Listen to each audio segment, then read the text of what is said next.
Ask مفتی طارق مسعود۔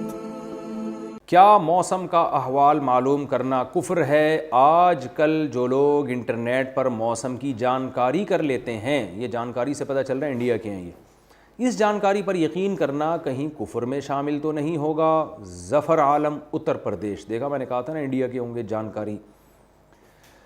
دیکھیں، آپ کی جانکاری کے لیے میں یہ عرض کرتا چلوں کہ موسم کا احوال معلوم کرنا سائنسی آلات کے ذریعے، محکمہ موسمیات کے ذریعے، اس کا کفر اور ایمان سے کوئی تعلق نہیں ہے۔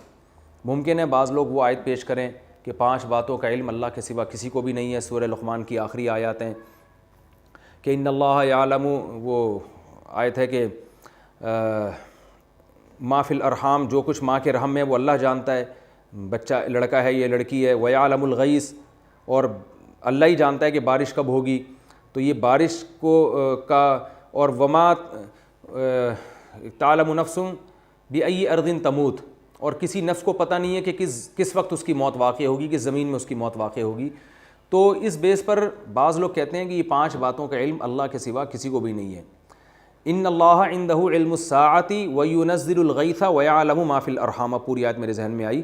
ان اللہ یعلم ما فی ان اللہ یعلم، کیا آیت تھی یار، ان اللہ یعلم غیب السماوات والارض، کہ آسمانوں اور زمین کے غیب کا علم اللہ کو ہے۔ وَيُنَزِّلُ الْغَيْث، بارش بھی وہی برساتا ہے، یعنی اس کا علم بھی اسی کے پاس ہے۔ وَيَعْلَمُ مَا فِي الْأَرْحَامِ، اور ماں کے رحم میں لڑکا ہے یا لڑکی، جو کچھ ہے یہ بھی اللہ ہی جانتا ہے، جو اس آیت کی مشہور تفسیر ہے اس کے مطابق ترجمہ کر رہا ہوں۔ وَمَا تَدْرِي نَفْسٌ مَاذَا تَكْسِبُ غَدًا، کسی کو پتہ نہیں ہے کہ وہ کل کیا کرے گا۔ وَمَا تَدْرِي نَفْسٌ بِأَيِّ أَرْضٍ تَمُوتُ، کسی کو نہیں پتہ ہے کہ کہاں اس کی موت واقع ہوگی۔ تو یہ 5 چیزوں کا علم اللہ کے سوا کسی کو نہیں ہے۔ تو اس سے بعض لوگوں نے کہا ہے کہ موسم کا حوال جاننا یہ کفر میں داخل ہے، اور یہ الٹرا ساؤنڈ کے ذریعے پتہ لگانا کہ لڑکا یا لڑکی، یہ بھی کفر ہے۔ تو یاد رکھیں، ایسا کچھ بھی نہیں ہے۔ اس آیت کا اصل مطلب یہ ہے کہ غیب کا علم اللہ کے سوا کسی کے پاس نہیں ہے، اور غیب اس کو کہتے ہیں جس علم تک اسباب کے بغیر پہنچنا ممکن نہ ہو، یعنی آپ کے پاس کوئی ایسا ذریعہ ہی نہ ہو وہاں تک پہنچنے کا، اور پھر آپ بتا رہے ہو۔ جیسے نجومی لوگ بتا رہے ہوتے ہیں کل یہ ہوگا، کل وہ ہوگا، حالانکہ کوئی سائنٹیفک لاجک ہی نہیں ہوتی ان کے پاس، بس لکیریں وکیریں دیکھ کے، ستارے دیکھ کے پھینک رہے ہوتے ہیں لمبی لمبی۔ تو یہ ہیں غیب کے دعویٰ کرنے والے۔ اگر آلات کے ذریعے یا سائنسی جو ہے وہ تھیوریز کے ذریعے آپ کسی حقیقت پر مطلع ہوتے ہیں تو یہ غیب میں داخل نہیں ہے۔ اس کی مثال ہے جیسے قرآن نے کہا کہ ماں کے رحم میں کیا ہے یہ کوئی نہیں جانتا، اس لیے کہ اس وقت کوئی ایسے آلات دریافت ہی نہیں ہوئے تھے۔ اس وقت اگر کوئی پہلے سے بتا دیتا لڑکا یا لڑکی تو وہ غیب کا مدعی تھا، تو وہ کفر تھا۔